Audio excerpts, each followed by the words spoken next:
Israel has promised retaliation for Iran's Tuesday missile attack. It was Iran's second direct attack on Israeli territory this year.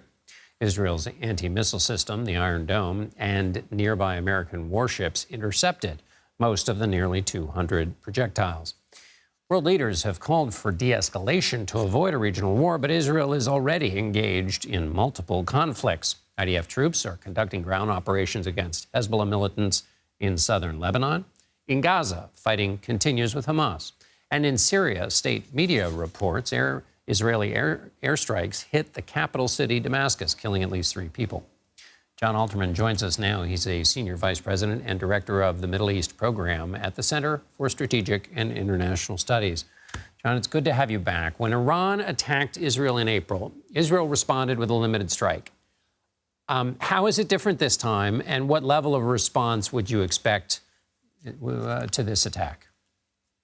You know, the biggest difference is if Prime Minister Netanyahu was a gambler, he's got a really hot hand. For the last 2 weeks at least, and arguably for the last several months, he's taken risks that people thought were crazy. And each time the risk has paid off. He decapitated Hezbollah, which everybody said was the sort of huge power that would constantly threaten Israel.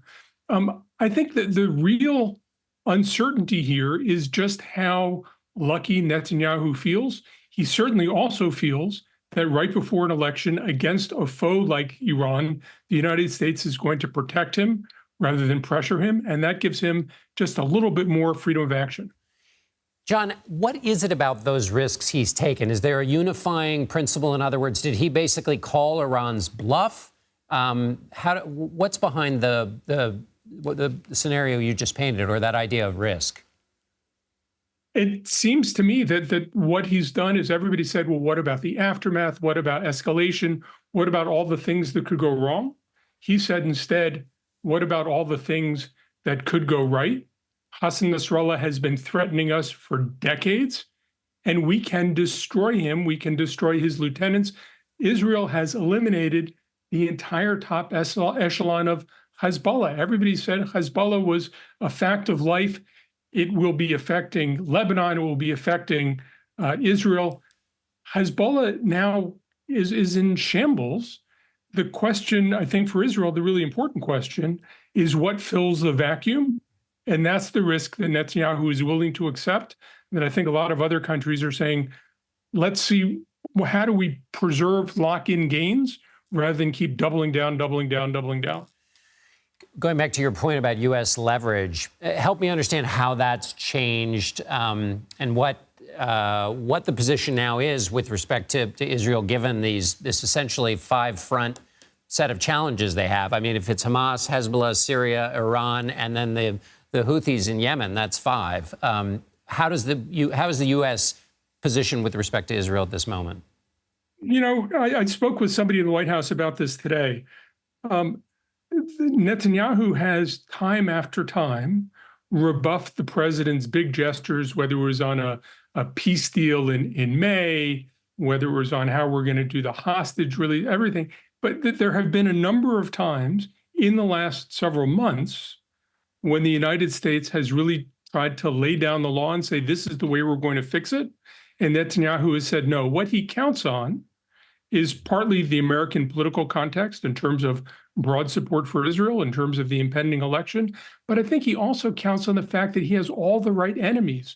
The United States isn't going to protect Hezbollah. The United States isn't going to protect Iran. And just the way last night, when Iran tried to bomb Israel, it was the American military that helped defend Israel. I think he's counting on not only not having weapons cut, but the United States continuing to defend Israel, defend Israeli lives because of an enduring sense in this administration that American interests and Israeli interests are strategically aligned. Whatever you think about Prime Minister Netanyahu's diplomacy, his politics, anything else, ultimately the feeling of the White House is our countries are aligned.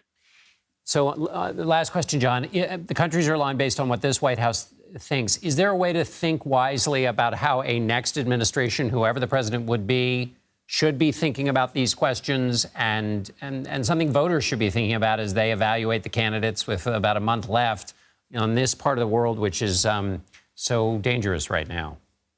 Yeah, I think right now, Netanyahu is correct that American politics, Congress is lined up behind Israel. I think that the question one has to wonder about is under what circumstances might that change? If there's a larger scale war, would that pull Americans closer to Israel against its adversaries, make people feel that Israel dragged the United States into a war? It seems to me that that's where things change.